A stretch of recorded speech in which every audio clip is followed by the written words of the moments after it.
Hello, and welcome to Chapter 2 in our Beyond Feelings book. This chapter is about what critical thinking is and what critical thinking isn't. It's also about what we know and don't know about thinking in psychology. And so we'll get into the matters of the brain just slightly and figure out what it means to think. So, do you remember being in elementary school and asking a question, and your teacher or maybe your parents would say to you, I don't know, think about it? And then you would kind of look upwards, maybe towards the sky, or close your eyes, or stare off at the ceiling. But what exactly were you doing? What does it mean to think? We've been told to think, but we've never really been explained what it means to think. So, for your first lecture activity today, I'd like for you to write down what you think critical thinking is. If you were to define it to a 5-year-old, what would you say it is in a sentence?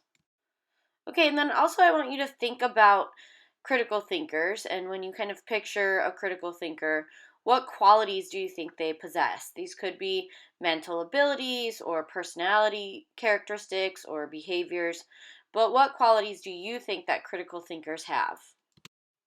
So, like we were saying, trying to define thinking can be difficult, as you may have just experienced when you were writing down your own definition of thinking.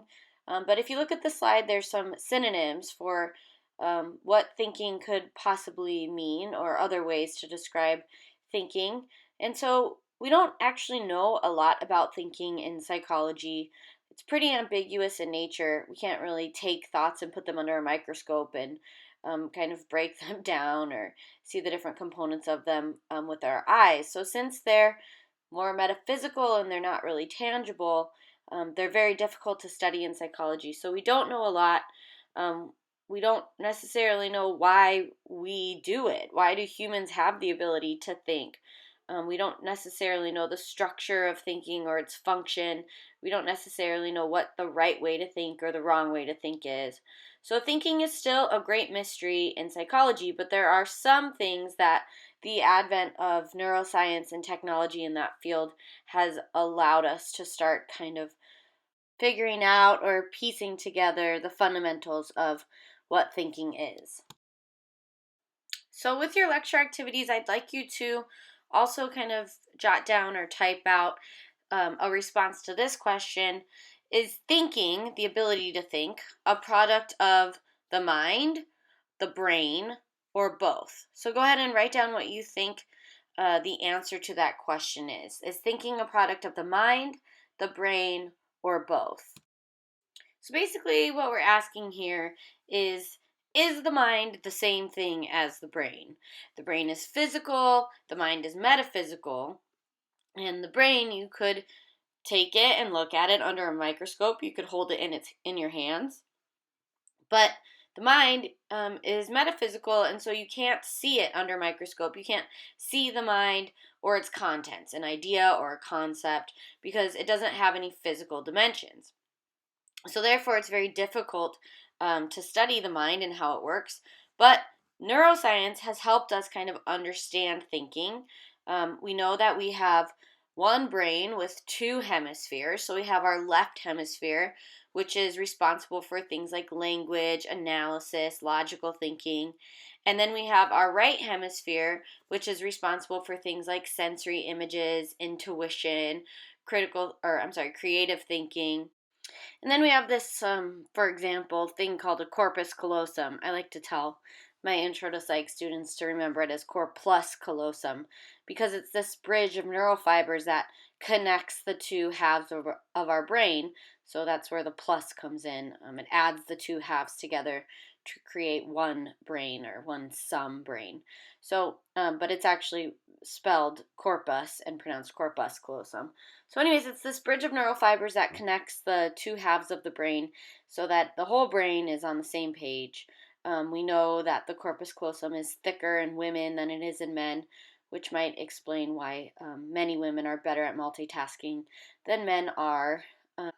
So this is just one of many brain structures that we have come to understand through neuroscience, and in understanding those brain parts, we're able to kind of figure out their role in thinking. So neuroscience shows that we need a brain to think, but just having a brain isn't enough to produce thoughts. For example, brain dead people, they have a brain, but they can't necessarily produce any thoughts. So we need a mind, but where does this mind come from? And if you ask philosophers early on, like Leibniz and John Locke, they kind of debate about where ideas come from and how they shape the mind, or how the mind plays a role in where ideas come from. So John Locke is responsible for an idea called empiricism, and he said that ideas come to us through experience, that we come into the world tabula rasa, which is Latin for blank slate, because when John Locke was around, they didn't have paper. So when he went to school, they were given like these little chalkboards called slates, and they would write on them and turn them in, and that's how they like turned in their homework. But anyway, so John Locke said that we come into the world tabula rasa, as blank slates with nothing written on our little chalkboards. And then as we go through life and we experience things, we fill up our chalkboard, and that's how we come to know. That's how we gain ideas. But G.W. Leibniz opposed this. He disagreed, and he was responsible for an idea called rationalism. And he said that ideas come to us through reason, through intellect, and through deduction. So, in other words, we kind of come into the world already set up to think. We already have a certain level of intellect, and deduction and reasoning skills, and maybe even a little bit of knowledge. So, John Locke kind of has a passive approach to generating ideas, where we're just experiencing life and these ideas are kind of impressing themselves upon our mind, as if we're like Play-Doh. And then Leibniz has sort of a more aggressive approach to thinking, sort of saying that we are responsible for our own thoughts, that we're the captain of the ship, that we're deriving these thoughts and kind of debating them within our own minds and creating them that way. So we don't know everything about thinking, but we definitely know some of the qualities of thinking. And from that, we can kind of define what critical thinking is. And we'll start by defining what it's not. So critical thinking is not feeling. We often use the words I feel interchangeably with the words I think, but they are not the same. A feeling is subjective. It happens without much thinking, and it really just reflects our emotions. We often feel like doing things that'll harm us, smoking, doing drugs, tanning, charging credit cards. So when we do things that are based in feeling, oftentimes they're impulsive and reactive. And that is kind of exactly what we're trying to stop doing in order to become better critical thinkers. So thinking is a conscious mental process, and it's used to solve a problem, to make a decision, or to gain some understanding. And it is the most reliable guide to action, more so than feelings. So feelings then need to be tested before they are trusted, and thinking is really the most reliable way to test those feelings. So I'm a psychologist. Obviously, I'm a big fan of feelings and emotions, and understand that they play a really important role in our lives. You know, when I had my daughter, the feelings and the emotions that I had in that moment are something that I would never want to give up or never have taken away from me. However, if we're going to be good critical thinkers, we have to practice being able to control our emotions so that when it is necessary to be logical and unbiased and objective, we can do that. And when it's necessary to be emotive and reactive and feeling, we're able to do that. So it's not about having an absence of emotion or becoming robotic in our thinking. It's about being able to control those emotions, and use thinking when appropriate and use emotions when appropriate. So there are two broad categories of thinking. There's creative thinking and there's critical thinking. In this class, obviously, we focus on critical thinking. So essentially, critical thinking is evaluation. What we mean by evaluation is testing claims and deciding if those claims have merit. We have to ask questions instead of just believing the first thing that we hear. And questions allow us to analyze, which is a major part of evaluation. So I want you to think about in your life things that you've been told, and maybe, if you kind of were taken aback by them, and so your natural reaction was to evaluate and was to analyze them. And then I'd like for you to try to do that more often in life. So generally, if someone says something to us that kind of is offensive or that we don't like, then we quickly will start evaluating and analyzing what they said, and maybe even asking follow-up questions. That's good critical thinking. But we should also do that when people say things that we do like, that do make us feel good. We shouldn't just passively accept the good and automatically reject the bad. Okay, so now we are going to watch a video on the principles of critical thinking. Give someone a fish and they'll eat that day. Teach them how to catch a fish and they'll never go hungry. Proverbs like this remind us how learning skills helps to move us towards self-reliance. This is never more true than with critical thinking. Memorize the solution to a problem and you may master that particular problem. Improve your critical thinking and you'll give yourself the tools to create your own effective solutions to a multitude of unfamiliar problems. Critical thinking refers to a diverse range of intellectual skills and activities concerned with evaluating information as well as our own thought in a disciplined way.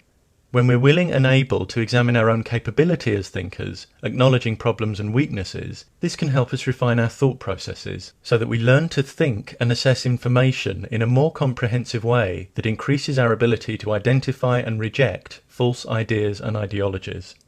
Critical thinking isn't just thinking a lot. A person may spend a great deal of intellectual energy defending a flawed position or pursuing a question that actually needs reformulating before progress can begin. If they never examine possible flaws and biases behind their approach, that's not thinking critically. We must want to be better at thinking, to pinpoint and minimize any biasing influence on our thought from culture and upbringing, to seek out and be guided by knowledge and evidence that fits with reality, even if it refutes our cherished beliefs. Indeed, when we think critically, beliefs tend not to be cherished, but held on the understanding that if they're shown to be unfounded, a change of position is the most appropriate response. Critical thinkers cultivate an attitude of curiosity and eagerness to widen their perspective and broaden their knowledge, and they're willing to do the work required to keep themselves properly informed about a subject. They recognize that explanations must actually explain and be testable to be worthy of serious consideration, and that legitimate theories clearly define the circumstances in which they'll concede defeat. Critical thinking embraces skepticism. Skepticism doesn't mean an indiscriminate rejection of ideas, as some mistakenly believe. It refers to doubting and suspending our judgment about claims with which we're presented, so that we don't simply accept claims which might be unjustified, but first take the time to understand them, examining the reasoning and possible assumptions and biases behind them. Reasoning behind factual claims should be based in sound, consistent logic, not on emotions and social pressure, because the truth value of factual claims isn't determined by the emotion that accompanies them, or the fact that they may be believed by certain social groups. Sometimes people try to persuade us that reason has no value, but that's an untenable position. Arguing against reason is cutting off the branch on which you sit, using the very thing you're dismissing in order to construct a case against it. Reason has an intrinsic role in the decisions and judgments we make as we negotiate our way through life, whether they be momentous or trivial. If a particular line of reasoning is flawed, what will increase our understanding? Dismissing the value of reason or looking honestly at the flaws? A lack of respect for reason or evidence, or any number of obstructive character traits, will sabotage one's capacity for critical thought. One of the biggest barriers to critical thinking is an unwillingness to see complex issues in anything other than black and white terms. If one sees only two options when more exist, this constitutes a false dichotomy. Consciousness is often presented as something that's either an eternal immaterial entity or reducible and identical to brain states, when in fact there are various other positions. Many divide people into those who accept evolution and those who believe in specific gods, when these categories are not mutually exclusive. If we think in false dichotomies, we'll tend to draw false conclusions. For example, by judging that if option A is false, option B must be true.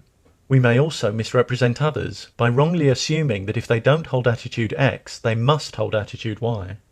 Black and white thinking often reflects an underlying reluctance or refusal to deal with the uncertainty that results from complexity and an absence of definite answers. But leaping to flawed conclusions because you can't tolerate the ambiguity of not knowing is not about truth or curiosity, but comfort. The critical thinker can handle uncertainty, preferring to be aware of their own areas of ignorance, and they can wait for valid evidence and evidence-based answers. Critical thinking provides each of us with the keys for unlocking our own intellectual independence, leaving us willing and able to explore and solve problems for ourselves. It moves us away from rash conclusions, mystification, and a reluctance to question received wisdom, authority, and tradition. It moves us towards intellectual discipline, the clear expression of ideas, and the acceptance of personal responsibility for our own thinking. Communities in which individuals are eager to acquire and apply the best knowledge and reason in all fields, and willing to acknowledge and correct flaws in their own thinking, are better equipped to create more profoundly effective solutions to the challenges we face in living and living together.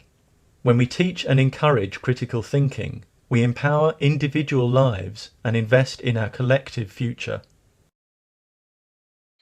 Okay, so when we talk about characteristics that critical thinkers possess, there's actually a lot of misconceptions that people hold about what it means to be a critical thinker.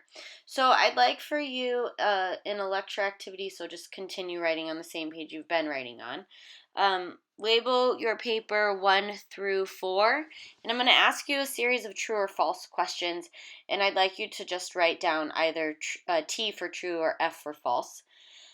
Okay, so having reasons for what you believe makes you a good critical thinker. True or false? Critical thinkers make sound decisions regardless of their popularity. True or false? Critical thinking is the process of finding answers and searching them out. Critical thinking is not something that everyone can learn to do. Okay, so number 1, having reasons for what you believe makes you a critical thinker. That is false. Having reasons for what you believe does not necessarily make you a critical thinker. Your reasons have to be good and sufficient. So yes, you need reasons, but those reasons also have to be valid. Critical thinkers make sound decisions regardless of their popularity. That is true. Sometimes the answer isn't some creative, crazy, outside of the box answer. Sometimes critical thinkers find the most obvious answer, and that's the best answer. So it's not about being super creative to be a good critical thinker. It's just about finding the best or most correct or most truthful answer. And then critical thinking is the process of finding answers and searching them out. That's true. Part of critical thinking is not always having the right answer. A lot of times as a critical thinker, you'll find yourself saying, I don't know, because that's the intellectually honest thing to do. And so some answers or some questions don't even have answers to them yet, so it wouldn't be appropriate to then just make up an answer. So critical thinking isn't about having an answer always. Critical thinking is about the process of seeking out truth, seeking out the right answers. And then not everyone can learn to think critically. That is false. Critical thinking is a skill. It's not an ability that you're either born with or not. Everyone can learn to think critically, which is a good thing because you're enrolled in this class. And so if you weren't born with the natural ability, it'd kind of be pointless for you to take this class. So yeah, it's definitely a skill that anyone can learn. So now that we've kind of addressed those misconceptions, let's look at specific characteristics of critical thinkers. The first of which is control of one's mental activities, which just means the ability to focus on a problem, to stop mental drifting. So I mental drift all the time. I was at a wedding recently, and the people were doing the ceremony, where they say their vows and everything, and about 2 minutes in, I was thinking about, what I was going to wear to work the next day and what I was going to be having for dinner. And so mental drifting is something that is kind of our natural inclination. We do that naturally. And so it's a skill that you really have to learn. You have to hone. You have to train yourself to be able to focus in. The next one is critical thinkers are honest with themselves. So critical thinkers know their limitations. They are honest about their weaknesses, and so they're watchful of their own errors. They know their biases, and they say, like, I'm prone to think that the Chargers are always making the best plays and never getting penalties, so I'm probably going to, get angry if they do get a penalty. So you're honest with yourself about what your biases will kind of cause you to err in terms of your thinking. And then the next one is embrace challenges. So critical thinkers like to be challenged. They like to discuss controversial issues. They like to debate. They regard most problems and issues as exciting because they're interested in the truth and they're not living in their ego and they're not wanting to win. They're just wanting to kind of discover what the most valid ideas are. And then the next characteristic is that critical thinkers base judgments on evidence, not their personal preferences. And if there's no evidence, then they'll wait to make a judgment, and then they'll revise their judgment upon new evidence if they were holding a judgment and new evidence against that judgment came out. They're interested in other people's ideas, so they pay attention to what other people have to say, even if they disagree, because maybe there's some nugget of truth in that person's idea that they can kind of use to help formulate their own conclusion. Critical thinkers don't operate in absolutes. Extreme values are often incorrect, so critical thinkers try to avoid them and be more fair-minded and balanced in their views. And then finally, critical thinkers practice restraint. They control feelings rather than being controlled by them, and they think before they act. So they're less impulsive and more reflective. So kind of the main takeaway from this slide is that critical thinkers have mental discipline. Okay, so then if we're saying that in order to be a critical thinker, you have to have evidence, and if you don't have sufficient evidence or good quality evidence, then you can't draw conclusions. But what about the role of intuition? We have this kind of gut feeling sometimes.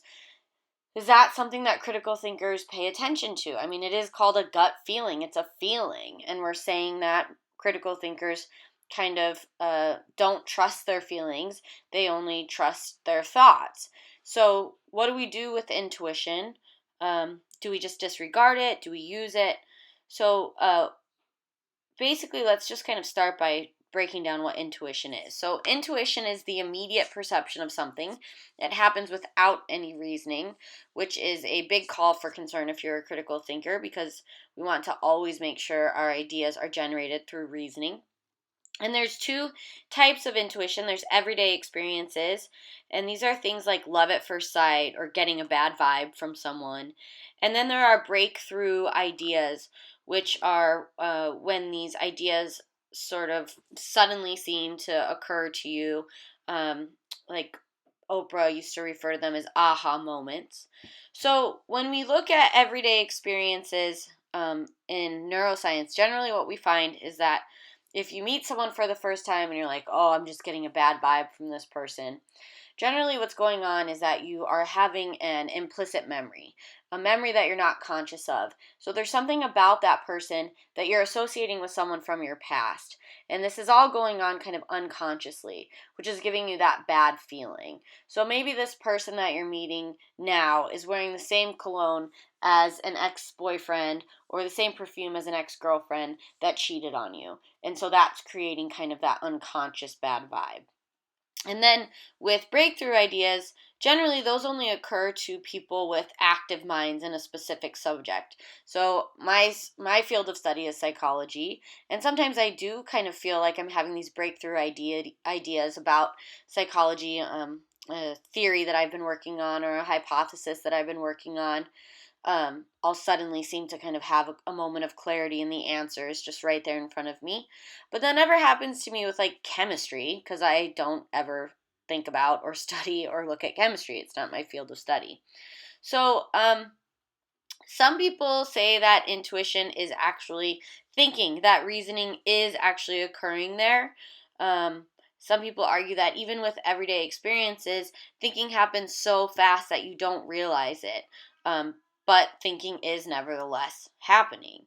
And so we also know that with breakthrough ideas, when you're engrossed in something, even if you stop actively attending to your thoughts, your unconscious mind can still work on it, which is why I can be thinking about something psychology-based, stop thinking about it, and then all of a sudden I feel like I have the answer because my unconscious mind kept thinking about it.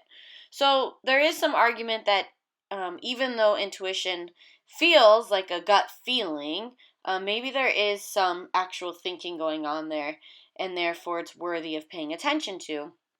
The problem is that our intuition is often wrong, but we tend to forget all of the times that our intuition was wrong, and we only remember the times that it was right, because that's kind of what's more interesting to our brains. Like if we think someone is a bad person, we just got that vibe, and then it turns out they actually, robbed a bank and they were a bad person. We're kind of impressed with our psychic abilities, and we're like, I knew it.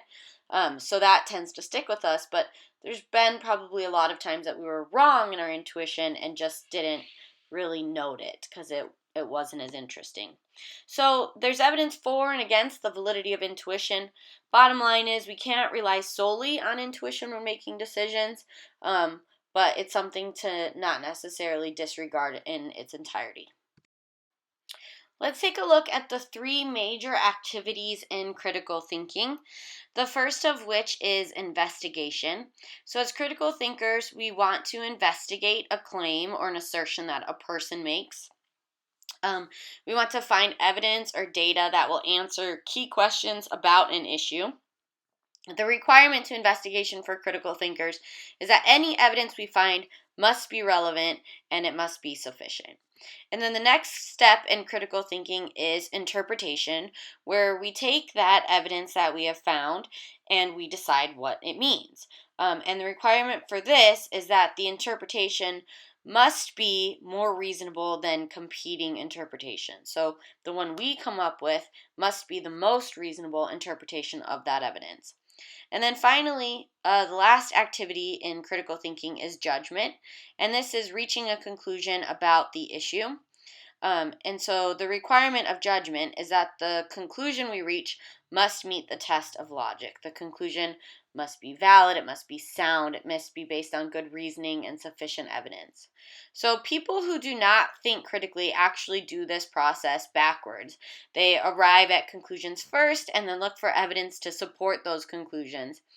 And so we really want to practice not doing this. So I assign you difference of opinion assignments throughout the semester, and in those assignments you'll really just be doing activities 1 and 2 to prevent the urge to just jump right into judgment. And it's tough. Our whole lives we've been asked, what do you think, what's your opinion, and so we're used to just coming up with a conclusion, coming up with a judgment, and then maybe seeking out evidence to support that judgment if we feel like it.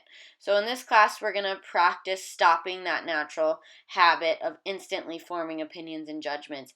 And we're going to work on creating ideas just based on investigation and interpretation. And actually, in that creation of those ideas, we're not going to get to kind of the final step where we solidify the idea or form a judgment about it. Until we really got down those first 2 activities. So just because we're saying that we want to kind of avoid judgment while we're learning how to be critical thinkers, just in general, it doesn't mean that it's not okay to hypothesize. It doesn't mean that critical thinkers never kind of brainstorm ideas. It just means that good critical thinkers have to be open to the idea that their hypothesis can be wrong. And if we're not open to the idea that our hypothesis can be wrong, then what we're doing is letting our biases interfere with our critical thinking process. And that can cause us to err in our thinking and err in our search for the truth. So we are going to watch another video on critical thinking that touches on all these ideas we've just been talking about.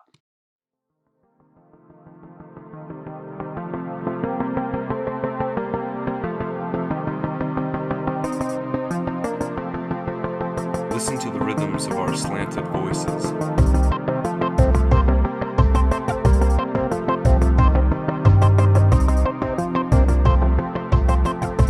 Listen.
Okay, so let's talk about what it looks like to be a critical thinker when you're having a discussion with someone, especially maybe a debate or an argument where you're kind of discussing a controversial issue. So, the first thing that you want to do to make sure you have a civil, meaningful, and productive conversation is to, whenever possible, prepare in advance. So, reflect on what you already know, research to expand your knowledge base, anticipate talking points, your talking points and their talking points, but also kind of pep yourself up or give yourself a pep talk to encourage yourself to remain open minded once you get into the situation where you're actually going to be having the discussion. And then the next thing that you want to do is set reasonable expectations. You can't expect people to just agree with you right away. So people have these opinions and they tie them to their egos and they're very passionate about them. And you can't expect to just say your point of view and then someone to go, oh, I've never thought of it that way. Okay, now I completely agree with you 100%. You have to expect to be questioned and expect to be challenged and be gracious and patient and allow the person some time to kind of digest what you've said and consider it. The next thing that you want to do is leave your ego or any personal agenda at the door. So, the problem with ego is that it doesn't foster a good atmosphere. It interferes with the ability to be open minded and to listen, and it often leads to personal attacks. And once we start name calling or attacking someone's character, we really kind of abandon this search for truth and critical thinking. So the next thing that we want to do is contribute but don't dominate. You want to state your point clearly, directly, and then exercise restraint. I'm sure we've all been in those arguments with people where they just keep kind of beating us over the head with the same argument over and over and over again. And eventually we just kind of throw our hands up and go, fine, you're right. But we don't actually agree with them. We're just saying that so they'll stop talking. If anything, it makes us dislike their point of view even more because they've been kind of badgering us with it. So if you really want people to be persuaded by what you have to say or respect your opinion, then state your point and then stop saying it. Avoid excessive prose. Avoid being too wordy or going on and on. The next thing that you want to do is avoid distracting mannerisms, saying like, switching sentences abruptly, mumbling. So, one thing that you can do to be just a good speaker in general is to listen to yourself, to practice, to train. And then the next thing is to listen actively. Most of us, when someone is talking to us, when we're in an argument especially, we're just thinking about what we're going to say once they stop talking. So, what we need to do is resist those distractions, to let your mind wander or to think about what you're going to say. And instead, try to put yourself in the speaker's shoes and try to really understand their point of view. Your thought will still come to you. You'll still know your position once they're done talking.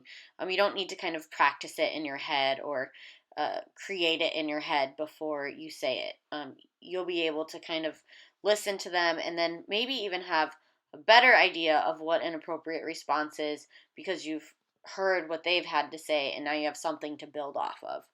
And the next thing is to judge ideas responsibly. So give thoughtful consideration of the strengths and weaknesses of the ideas that differ from your own. Don't just focus on the weaknesses, but also think about what was a good point that the other person had or some of the strengths of their argument. And then finally, resist the urge to shout or interrupt. It's a sign of intellectual insecurity. If your ideas are sound and good quality, then you don't need to yell.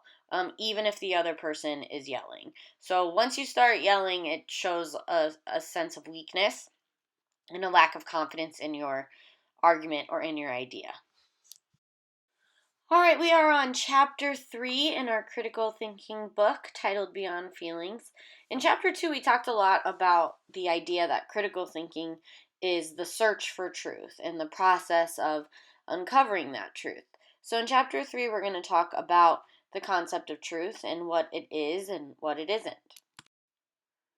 All right, so let's talk about this concept of truth. And when we're talking about truth, for this particular slide, what I'm talking about is truth with a capital T. One truth that applies to all of history, all of the universe, all of mankind. And so I wanted to ask you if you think that one truth exists. So maybe you could label your paper Chapter 3, and then this will be the first lecture activity for Chapter 3. So do you think that one truth exists, that there's an absolute answer to everything, a complete record of what is, what isn't, what's right, what's wrong? Some people think that the truth has like a spiritual entity where only God knows what it is, and maybe us in the afterlife, or maybe enlightened humans know what the truth is. Other people think that the concept of truth is more just like a philosophical security blanket and that it doesn't exist. It's something that is man made, and so we just say, one day you'll know the truth, sort of like as a crutch when we don't know an answer or a way to comfort us in hard times. So for this first lecture activity, what do you think? Does one truth exist? Is there an absolute answer to everything? What does that truth look like to you? Is it a spiritual entity? Does it have something to do with God or the universe, or does it not exist? What are your thoughts on the idea of truth with a capital T? So while some people kind of believe in the concept of truth and other people think that it's a man-made concept, other people say like it doesn't really matter. Even in religion, a truth doesn't help us now in this life, so why pay attention to it? Is a kind of common idea in Buddhism and something the Buddha used to talk about, and maybe in other religions. I'm just not familiar. So some people argue that the concept of truth is not the same as the concept of faith. But the way that we feel about this idea of truth does influence our thinking, but the concept of truth in itself can be kind of confusing. Psychology has had a lot of profound breakthroughs about perception, and it's becoming popular to adopt this motto that perception is reality. And there is truth to that. We all see what we want to see, hear what we want to hear. Our memories are, not perfect. Our perception's not perfect. So certainly our perception to a certain extent creates our own version of reality. However, the concept of truth is becoming mixed up with our perception, and people are then feeling entitled to their own truth, since we are kind of entitled to our own perception. But truth and perception are completely separate concepts. So some people, however, are getting perception and truth mixed up, and you might have heard people say things like everyone creates their own truth, or what may be true for you may not be true for me. And the problem with statements like this is that it implies that everyone is right, no one is wrong, and whatever someone thinks shouldn't be questioned because that's their truth. It also implies that our perceptions and our memories are always perfect, and it implies that we never adopt anyone else's truth, that each perspective is uniquely ours, not shared or influenced by others. In this chapter, we're going to try to gain a better understanding of truth and what that is. And in order to do it, we're going to address each of these implications and look at the inherent problems within each one. So when we look at where does our truth or several of our truths come from, what we hold to be true and infallible and perfect, where do those ideas come from? And so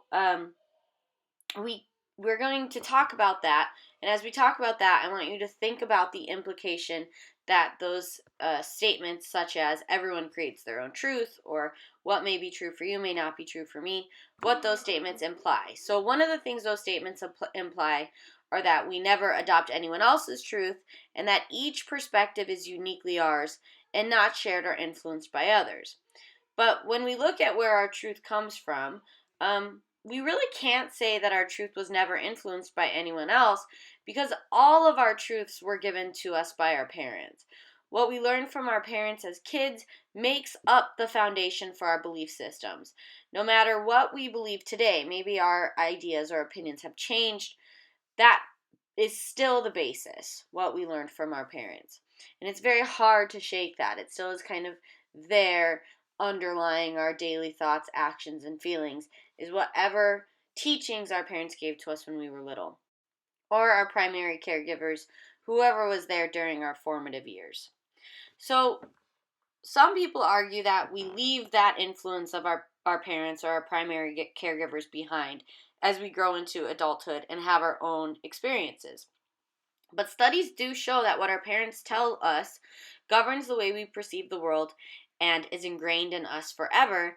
Evolutionary psychologists argue that that's because our brain is wired to imitate everything our parents do as soon as we are brought into the world so that we can learn from them, learn survival techniques, learn how to eat, learn how to live.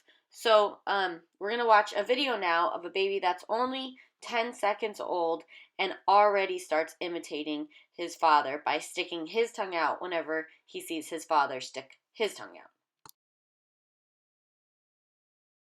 Xavier, hello, hello. Only 10 minutes old, Xavier's infant senses are bombarded with new sights, sounds, and feelings. Good boy.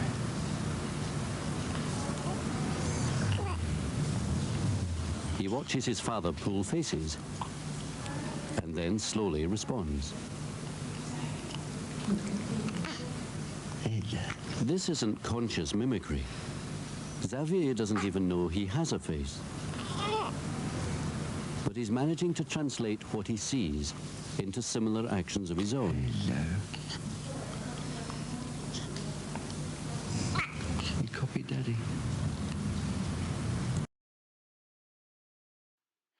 Okay, so phrases like everyone creates their own truth or what may be true for you may not be true for me imply that our perceptions and our memories are always perfect, that I perceived something this way and it's a perfect perception, so it's my truth, or I remember it this way and that memory is perfect, so that's my truth.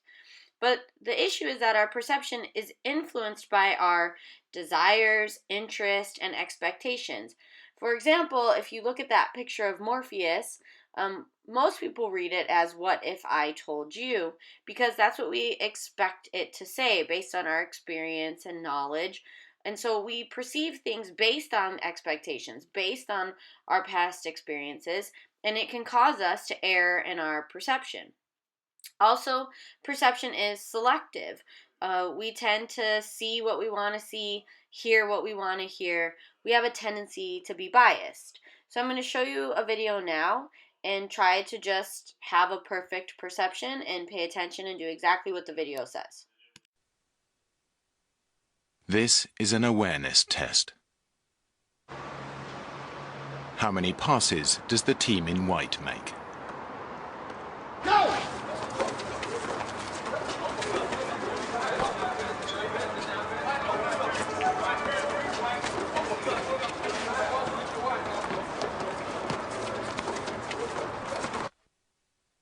The answer is 13.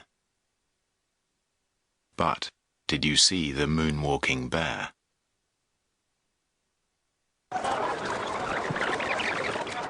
Go!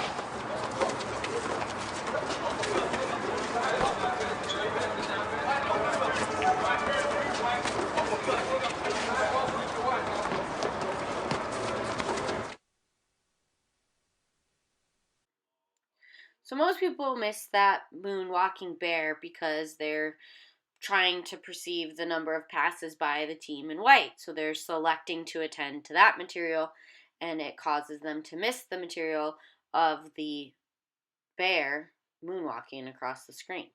So also our memory or our perception tends to oversimplify. Our brains have a lot of information that they're taking in on a second to second basis through all five senses and then interpreting that information, associating it with past memories, trying to understand it in existing frameworks.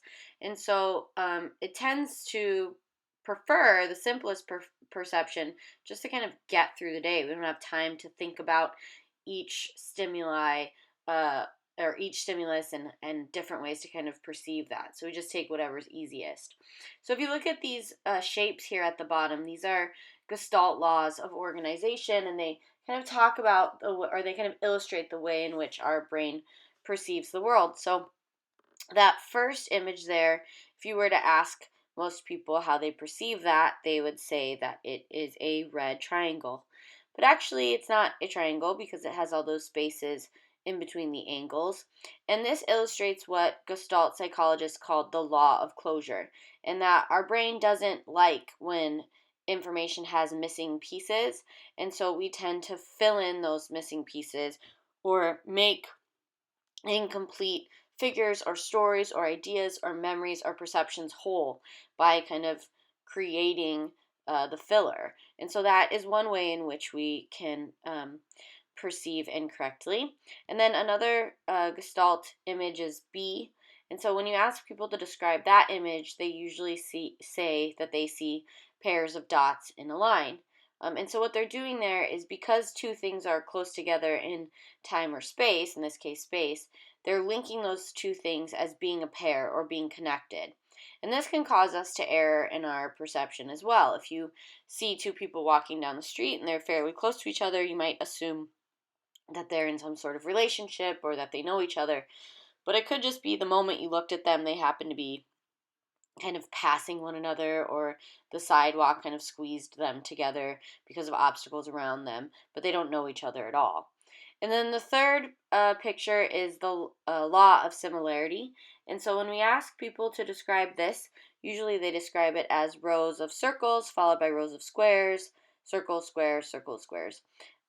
Instead of saying that it's columns of circle, square, circle, square, circle, square, they say that it's rows of similar images. And so if things look alike or act alike or have any kind of characteristic in common, our brain aggregates those things together or groups them together, categorizes them together. And so Gestalt psychologists argue that this is kind of the basis for things like stereotypes.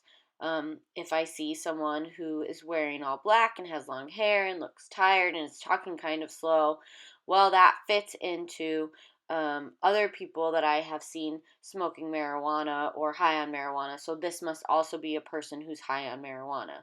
When in reality, that could just be their personality type or their favorite color, or the hair that they have could be part of their culture and have nothing to do with whether or not they ingest marijuana. And then the third image here is kind of what I was alluding to when I first started talking about these images. Image D, it's illustrating the law of simplicity. So if you look at that image, and you ask someone, like, how would you describe it? They usually say it's a diamond between two lines, which is correct, but it is the simplest perception. You could also, with a little bit more concerted effort on your brain's part, say it's two K's facing each other, or a W on top and an M on bottom. But that takes a little more effort, and our brain, like I said, prefers the simplest perception because we don't have like all day to sit around and try to perceive an image in a million different ways. And conditions can affect the accuracy of our perception by affecting our vision. Simple things like how close we are to what it is that we're perceiving or how far away can affect the accuracy. Darkness, light, emotions can affect our perception. If we're afraid, if we're angry, if we're tired, if we have loyalty to someone, affection.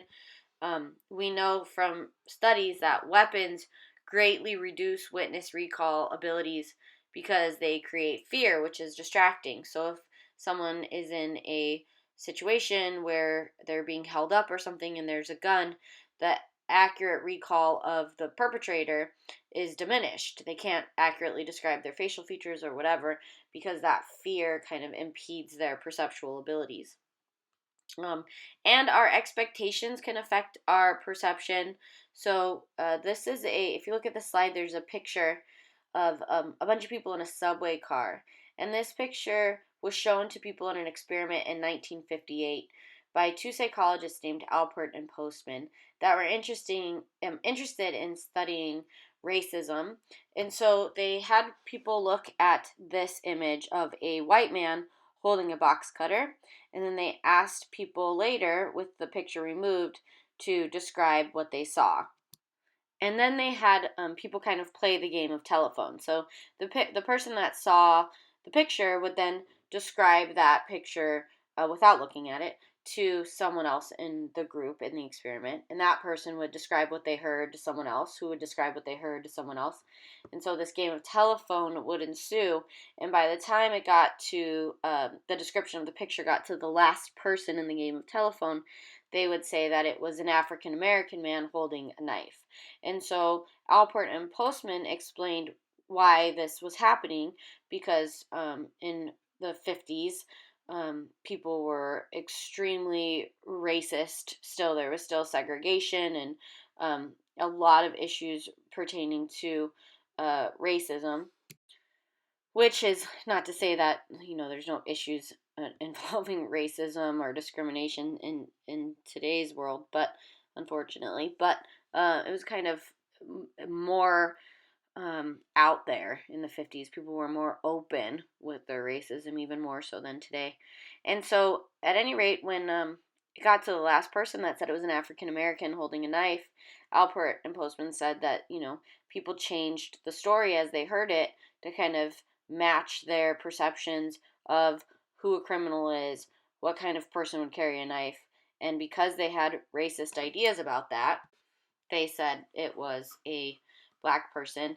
And actually, it wasn't even a knife, it was a box cutter, but they kind of amped up the story to be more graphic or more violent based on their racist perceptual expectations. Okay, so the other implication that the statement, everyone is entitled to their own truth, or statements like that, implies, is that our perception and our memories are always perfect. So we already talked about perception. In this slide we're going to talk about the idea that our memories are actually imperfect. So truth is fact, right? And so if our memories are defining our truth and our memories are not perfect facts, then we're not actually defining truth at all using our memory. So the issue with memory is that even if our perception is perfect, our memory may not be. We also often get details incorrect. I used to ask students how good their memory of 9/11 was, but a lot of students now are not, they weren't old enough when 9/11 happened to really remember anything about it. But when researchers would ask people, do you remember seeing both planes hit the towers on 9/11, like footage of both planes hitting the towers, over 70% of people would say yes. But the truth is that there was only footage of the second plane hitting the second tower on 9/11. It wasn't until 9/12 that footage of the first plane came out hitting the first tower. So our memories can be incorrect even on days where they're kind of huge moments in our life and you think you're never going to forget anything that happened. Our memories can still get sort of messed up. Also, we engage in something called constructive processes. So if you remember that red triangle that I showed you on the earlier slide, the law of closure, this kind of pertains to constructive processes, which is the idea that if we forget details of our memory, we just make them up to have a full story or to kind of close off that red triangle. And then we start convincing ourselves that the story we just made up is correct. We imagine it over and over, vividly, and then eventually it replaces the real memory. We also quote what we wish we would have said when retelling a story rather than what we actually said, and then we start to forget what was real and what was made up. And then we almost always simplify our memories and make it more interesting than the truth. So just to kind of speak to the idea that memories are very malleable and can be influenced or changed, there's this woman named Elizabeth Loftus who is the leading researcher in memories, and she focuses on that idea that memories can be influenced or changed, but she even goes as far as to show how memories can be implanted. And so some research that she's very famous for is implanting fake memories in college students. And so she's done a lot of different experiments to kind of test this idea that you can kind of implant memories. And in one experiment, she showed children 1 minute film and then asked them if they saw things that weren't in the film, and they said yes. Like, do you remember seeing a boat and a bear? And those things weren't actually in the film, but they said yes. But anyways, to go back to her fake memory implantation studies in college students, she would have college students' parents come down to her office and then ask them to tell 2 real stories about their college student child's life, and then one that was made up. And then Elizabeth Loftus would have them write this all down in a journal, and then she would take that journal back to the college student and ask them, what they remembered about each story their parents had written down. And so the first one, was a real one. Oh, your parents said you went to Disneyland and when you were 5 and you ate a giant pickle. Do you remember that? And the student would be like, oh yeah, and also we went on Space Mountain and it was really hot. I took a picture with Goofy. And then the next one, oh, your parents said that you went to birthday party for your cousin and it was a farm animal theme. Do you remember that? And the student would say, oh yeah, I remember that, and we had popcorn, and so and so slipped and fell in a pile of mud. And so those 2 stories were real. And then they would get to the third story, which was entirely fake. And not only would the student say they remembered it happening, but they would also add details saying that their parents forgot those details in the completely fake story. So here's a clip of that experiment. Can you go so far as to suggest an entire memory of something that never happened? Chris is the subject of a false memory experiment. The Loftus researchers had several of his family members record in a journal some real events shared by the family. A false event, being lost in a shopping mall at the age of 5, was added to the journal, which Chris read and ultimately remembered as real. I remember getting lost and I was crying, and I remember that day I was so scared I thought I'd never see my family again. I knew I was in real trouble. I remember the stores, vaguely. I sort of remember the stores. An older man approached me. He was tall, and I don't know his age, but he was older. He had a flannel shirt on. I remember the flannel shirt. And I remember my mom told me never to do that again. And, Well, in terms of Chris's memory, there was no man, there was no flannel shirt, there was no mother who said, don't ever do this again. Using deception in psychological research is a controversial but sometimes unavoidable practice. When the Loftus research team informed Chris that they had implanted a false memory, they followed a debriefing procedure designed to minimize any distress that participating in the study might have caused. If there were 3 words that I would come up with to describe what memory is, I would say memory is suggestive, it's subjective, it's malleable. All right, so the final implication that we are going to address is that statement that everyone's entitled to their own truth, or your truth might not be the same as my truth, implies that everyone is right, no one can be wrong, and whatever someone thinks shouldn't be questioned. But the truth is, the quality of a belief depends on the quality of the information that backs it up.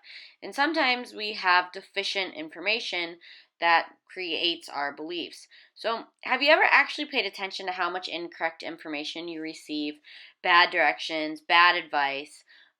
If misinformation is this easy in basic day-to-day activities, what is the effect on complex, highly sensitive matters like government or medicine? And also, information is always changing. Things can and do change whether you're paying attention or not. I mean, in the 50s, doctors used to tell pregnant women to smoke cigarettes because it would make them less stressed out, and then they'd be less likely to have miscarriage. Now we know that this is profoundly horrible advice. And then, there's like little sayings that we hear all the time and are very familiar to us, and we just kind of passively accept them as true. But for every common sense saying, there's actually a contradictory common sense saying, if you really think about it. Like, out of sight, out of mind. The opposite common sense saying is absence makes the heart grow fonder. So those are completely contradictory, right? Like, which one is true? But just because we hear them all the time and they're familiar to us, we kind of just accept both of them as true without noticing that they are that there's an opposite one for the one that we accept to be true. So just because we've heard something over and over again doesn't necessarily make it true, or doesn't necessarily mean that new information hasn't come out that has kind of debunked old information or changed the way we interpreted old information. All right, so let's recap chapter 3. Our ideas and beliefs are unavoidably influenced by other people, especially when we're kids. Our perception of memory are not perfect, and our information can be incorrect or inaccurate. So the bottom line is that we do not create our own truth. We create our own beliefs. So what is truth? Truth is facts and their exact arrangement and proportions. Truth is what is so about something, the answer that fits the facts. And truth has to be discovered, not decided or created. So instead of saying there's my truth and there's your truth, the book has this quote, which I think is a great thing to say, kind of instead of that phrase, or a great thing to keep in mind. I know I have limitations and can be easily mistaken, and surely I'll never find all the answers I'd like to, but I can observe a little more accurately, weigh things a little more thoroughly, and make up my mind a little more carefully. If I do so, I'll be a little closer to the truth. And that's what we're striving for in this class and in becoming critical thinkers. Discovering truth, not just creating it to fit our own biases or what our egos want. All right, that's it for chapter 3. So head on over to Canvas and complete the assignments for this week.